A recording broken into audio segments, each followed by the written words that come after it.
estamos de volta. Vamos iniciar a segunda parte da aula sobre modalidade de obrigações e vamos tratar a partir de agora das obrigações que são consideradas solidárias. Pegue o seu Código Civil, caneta, papel, lápis e vamos começar. Olá, vamos iniciar então o estudo das obrigações solidárias. Invocamos de cara o conceito constante no artigo 264 do Código Civil. Ele prescreve que há solidariedade quando na mesma obrigação concorre mais de um credor ou mais de um devedor, cada um com direito ou obrigado à dívida toda. Primeira consideração importante: independe da natureza da prestação.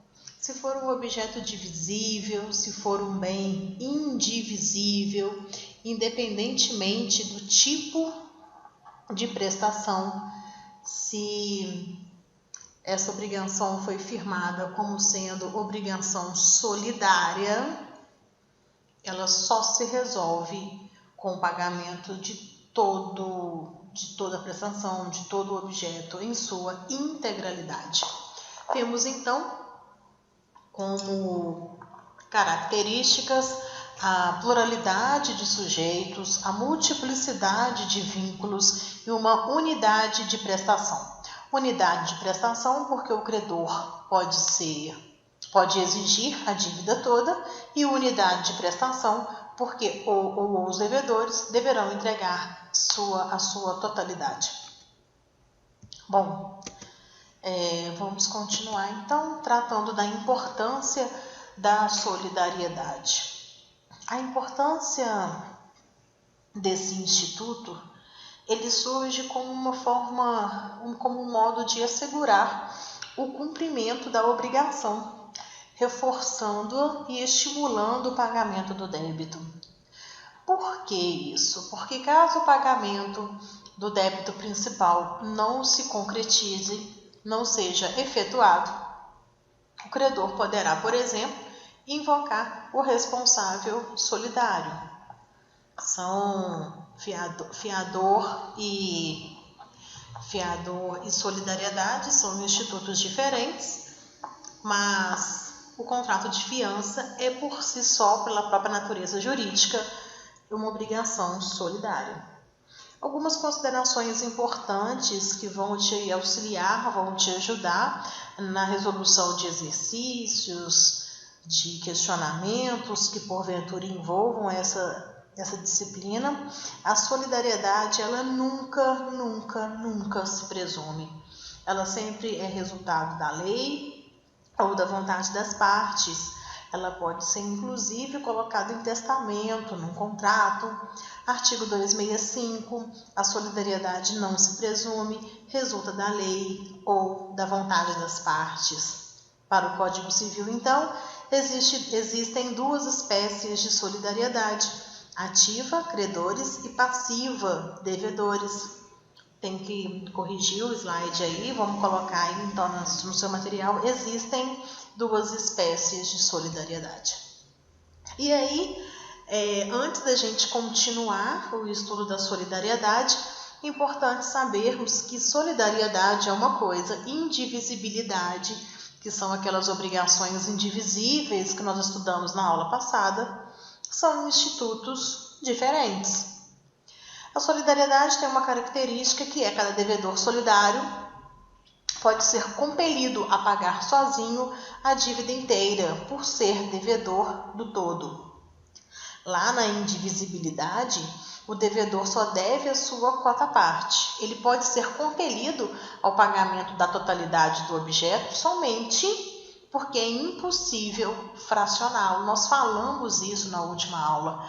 Então vamos lá. Quando eu tenho uma solidariedade, eu tenho, suponhamos, os devedores 1 e 2, que são devedores solidários, então eu tenho que descontar isso. Eles são obrigados a entregarem o valor de R$2.000 ao credor 1.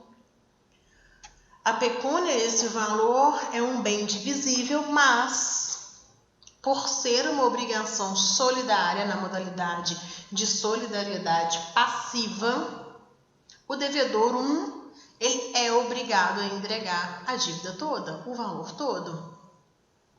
Diferentemente do que acontecia lá nas obrigações divisíveis. Porque se eu tinha devedor 1 e 2 tendo que entregar R$10.000 ao credor, o devedor 1 saía da obrigação, a obrigação para ele ficava resolvida quando ele entregava a sua cota à parte, quando ele entregava 50% da dívida, por exemplo.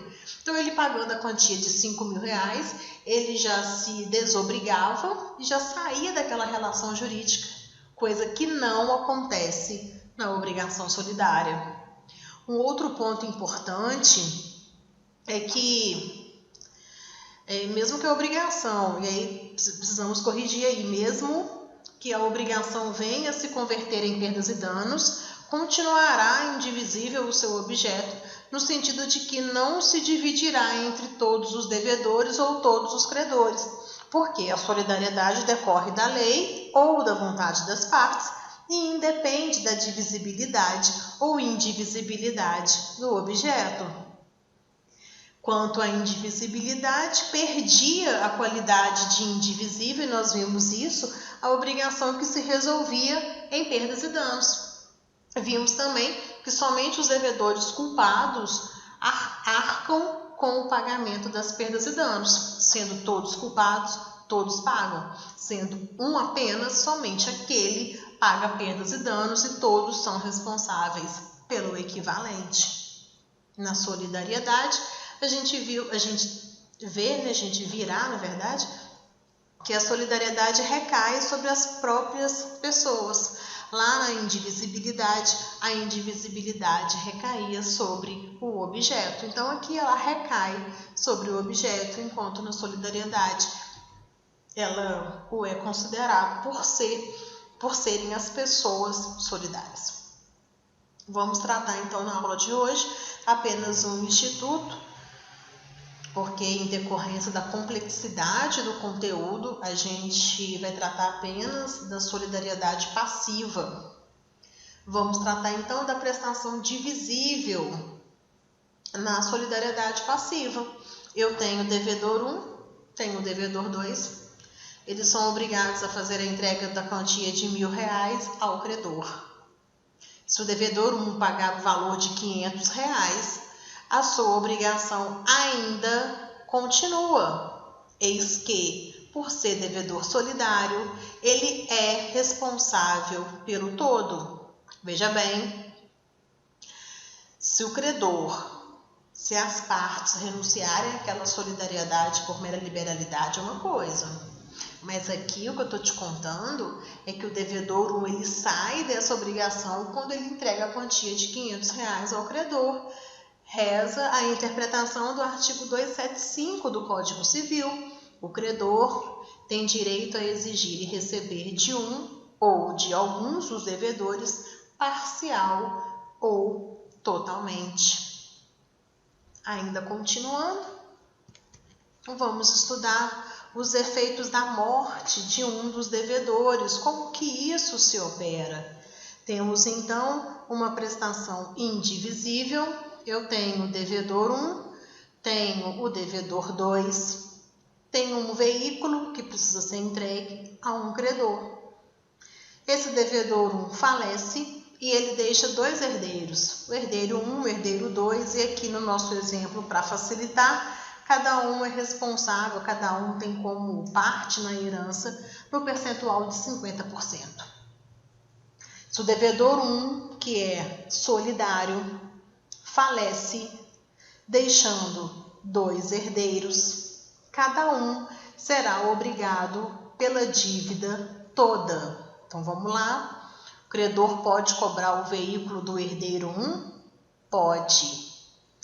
Ele pode, desde que o objeto seja indivisível. Clarissa, mas não é uma obrigação solidária, mas uma obrigação solidária que foi assumida pelo devedor e não pelos herdeiros.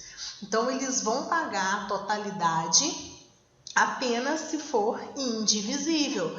Coloquei para os senhores, mais atenção, só se o objeto for indivisível.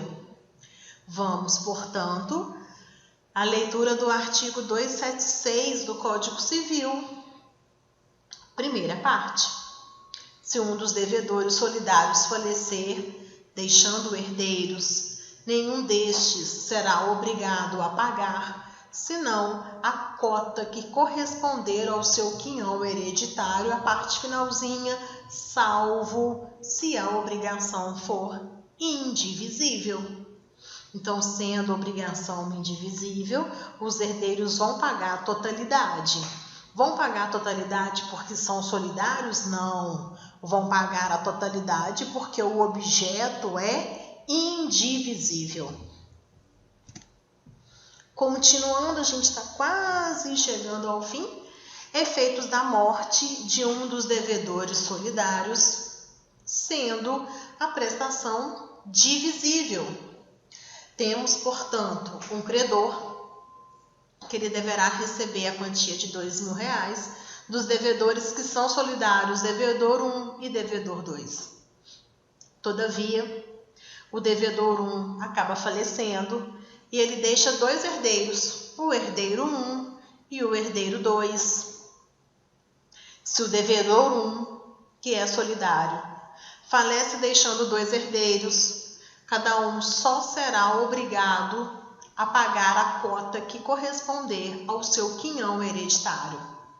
Tratando então, como nós já dissemos há momentos atrás, sendo de 50% o quinhão hereditário, então se o quinhão fosse de 50%, cada herdeiro pagaria 50% da parte correspondente ao devedor 1, ou seja, os herdeiros pagam R$500 cada. Por quê? R$500 o herdeiro 1, mais R$500 o herdeiro 2, totalizam o valor de R$1.000, que seria a cota à parte do devedor 1. Inteligência do artigo 276, vamos novamente à leitura dele.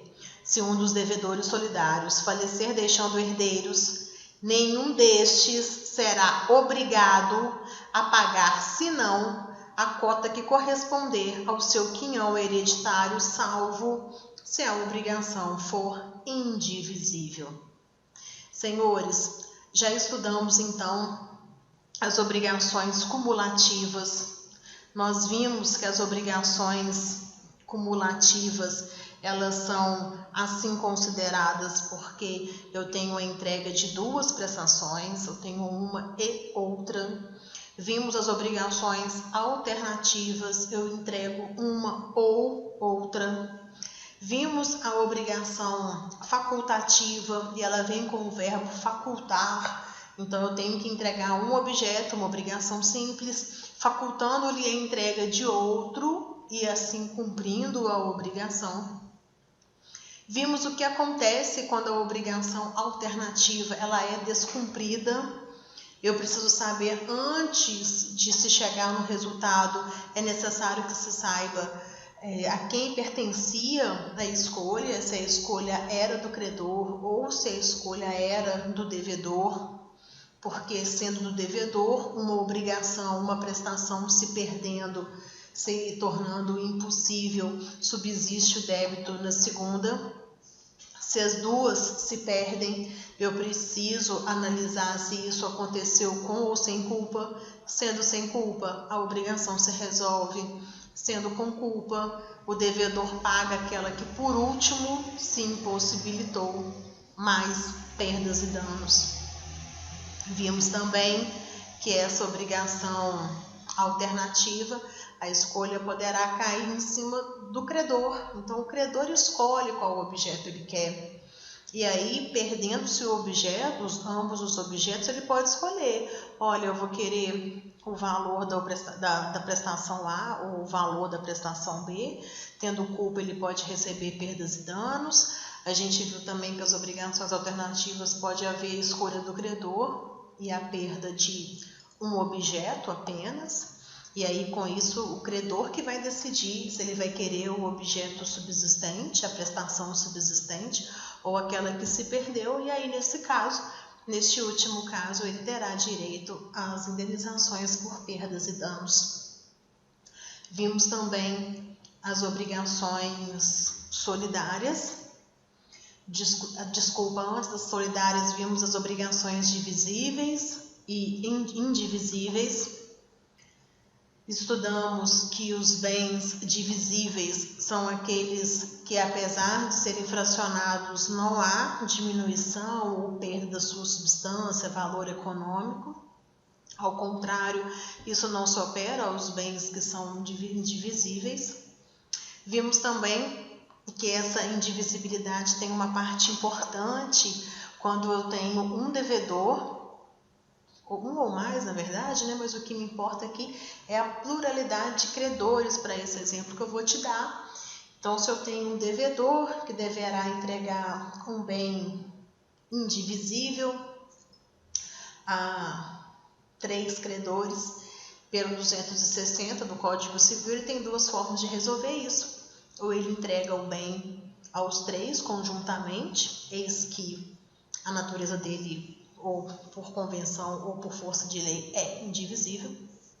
Ou então ele entrega para um, mediante calção de ratificação entregue pelos demais. Vimos que as obrigações indivisíveis não podem ser confundidas com as obrigações solidárias. A solidariedade não se presume, ela surge em decorrência de lei, por vontade das partes. Vimos também que é necessário que a gente conheça e possa distinguir ambos os institutos. Se eu tenho indivisibilidade, aquele objeto é entregue no todo, em decorrência da natureza jurídica do objeto. Se eu tenho uma obrigação solidária, aquela obrigação é entregue no todo, mas em decorrência da solidariedade dos envolvidos, independentemente da natureza jurídica do bem, ou independentemente da natureza jurídica da prestação. Terminamos o nosso segundo encontro estudando a solidariedade passiva. Nós vimos que é importante analisar a consequência do falecimento de um dos herdeiros e nós já demos muito conteúdo por agora. Vou deixar os senhores lerem o material didático.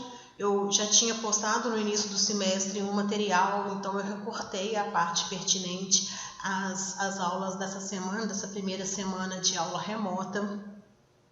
Aconselho que os senhores fiquem em casa, se protejam, fiquem próximos aos seus pares, assistam essa videoaula. Espero que vocês tenham gostado. Nós nos encontramos em breve, de preferência fisicamente. Um abraço, muito obrigada.